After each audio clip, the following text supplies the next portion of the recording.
It's Friday night. We want to have some fun. And I swear, if you went back and told 2020 Jill that they'd be talking about trust the science on Fox News, I wouldn't have believed you. So that's going to be our clip of the week, is RFK Jr. torching them on Fox News. Go ahead and take a listen. And we can make answers. And above all, we are going to get rid of the taboos about challenging orthodoxies, about challenging consensus. And we're telling the public every day, all of us, that is not science. You know, your whole industry was telling the public for years, trust the experts. Trust the experts is not a function of science or democracy. It's a function of totalitarianism and religion. Hold the vaccines, but inject that into my veins. I love that conversation so much. I can't emphasize enough that this is important that people tell the truth in these positions after we've been told lies for so long. So to have someone come out is exactly what you said. Who would have thought in 2020 when we were hearing all about how we had to trust the experts? The fact you have the director of HHS, the people who are in charge of all these agencies coming out and saying, oh no, these people have not earned trust. And science is about questioning and finding the truth. It's straight into our veins and also into, the bloodstream of the entire country, because it's what we need to hear. It is. I mean, the fact that it's out there, it's on a big platform, people are hearing this, and just the fact that we have a Kennedy in the Trump administration. I mean, if you would have told 2020 Jill that as well, that would have also blown my mind. But here we are. No, a lot has changed, and it's really refreshing to see that clip. It was actually a great interview. We have to give some props to another network that I don't usually like to give props to, but this was a great set of people, and you could see together the competency and the common sense nature of what they were talking about. All right, so there's another clip, right? One Yes. might not be enough on Fridays. Yes. I don't know. You had one when we were discussing this earlier, and I agree. We have to show it as well. I mean, look, when you think of all the clips this week, I mean, okay, that was very important. Straight into your veins, yes. 2020 Jill, wouldn't have thought it. You're right. That's the important clip. So it goes up there. But there's another one from Donald Trump that has to stand up there in the all-time great Trump moments. And when they took over, Buttigieg, who has no clue, he drives to work on his bicycle with his, in all fairness, with his husband on the back, which is a nice, loving relationship. But he didn't have a clue. This guy didn't have a clue. And he's actually a contender for president. Between him and Crockett, you can have that party. I was just waiting for him to be like, not that there's anything wrong with that. And that would be the only thing that would have actually made that any better than it already was. He's just he's so the laid back Trump, like the 2.0, 3.0 Trump that we're getting now, whatever it is. The laid back Trump cracks me up because he just kind of throws it in there. He's just relaxed. He's not all hyped up. Yeah, he's on, on the back. He's very laid back. He's low key, as the kids say now. And it makes him even funnier. I think his best friend Elon has a lot to do with that. I think the fact that they were hanging out together and he's just like, you know what, I'm gonna go with the flow. It's gonna just be whatever it is. I think he should get a lot of credit for that. It could be. I mean, Elon is high energy himself in his own way, distinctive way. So, however it works, that combination of those two has been incredible for America. It definitely has been a great pairing. And another good pairing is when you actually go through and have coverage that tells the truth. And that's what we're trying to do here at Blaze Media. But sometimes you need a little help from your friends.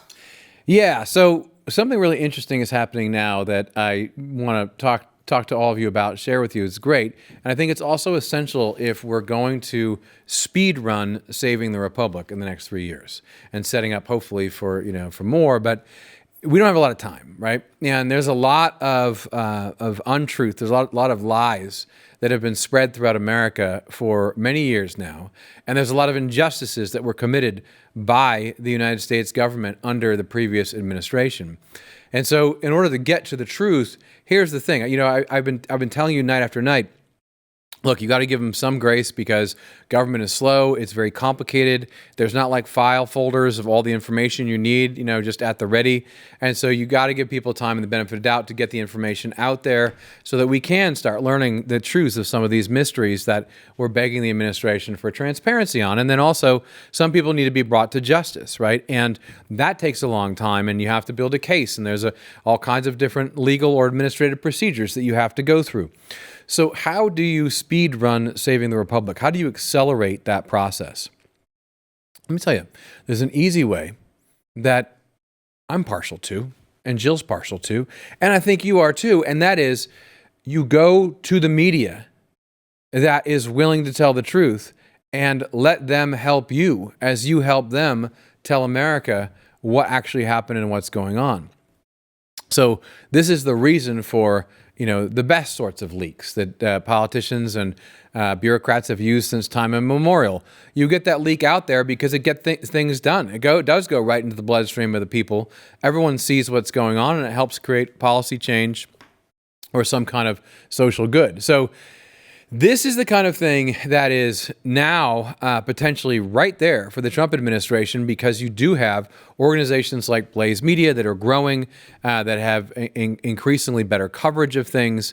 And there's a lot of things that, in a lot of areas in which we can have a healthy symbiotic relationship, right, with the administration. This is how media works. I'm just being frank with you.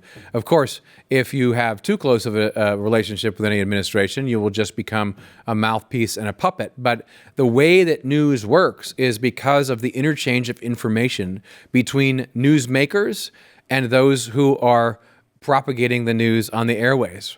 And that's just the bottom line. So what you see now is really interesting, because a lot of the Trump administration is starting to realize this and develop relations with members of the media so they can get information out there, so they can pinpoint what's going on and what's happening.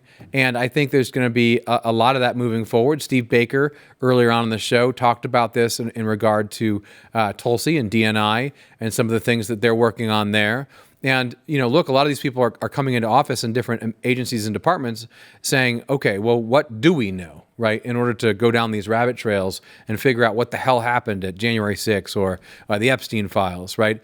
And so in order to do that, they go to journalists who've really been paying attention, and some really interesting things could happen that could, I think, accelerate change and get us closer to the truth faster than we would otherwise. For the sake of conversation, let's just stick with January 6th as the talking point, because Steve Baker was on here talking about that earlier, right? There are so many things that we have learned about January 6th, yet there's still an entire world out there that we're still trying to put the puzzle pieces together for. But January 6th is something that happened, obviously, in the United States, that we never want to see happen again. So people have to be held accountable. And that is part of what still needs to be done. It still needs to go through the administration, and getting the stories out there and telling them in a thorough way is one way of going, oh, you know what? You're thinking about doing this. You're thinking somebody in the government, some official somewhere is going, oh, you know what? I can get away with this because this is what's always happened. Nobody ever gets in trouble for this. We need to make an example of something like a January 6th so that we know that it will never happen again, that when these people get that in their head, they say, you know what? Maybe not.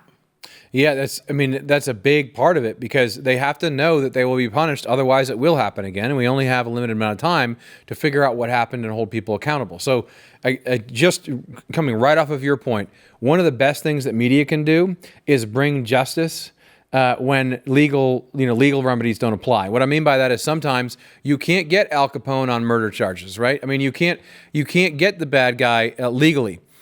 Or there's not even a law that describes what exactly they did, but we all know it was terrible. How do you get them? How do you punish them? You punish them with media, because you tell their story, as Jill is saying, to the entire world, and then that person, whether the law gets them or not, is destroyed for good reason, and we enact a little bit of justice. We call that doing a justice. We do a little bit of justice here on Earth. And that's one of the fun parts of media, and right-leaning media needs to do a hell of a lot more of that, where we really do punish people who deserve it, and there are a lot of them, as we know. So that is also something that we will be doing more of, and I hope many others will too. I can't wait, because the rot in the deep state, we know that goes for miles and miles and miles. And we can't wait. Let me tell you, it's one of my favorite things to do is to look into this and to bring the stories to everybody here in our audience. Yes. I mean, look, investigative journalism is in many ways the most important part of what Blaze Media is increasingly doing. And we're going to do more and more of it for you. And we're going to unleash Steve Baker, unleash the beast out there.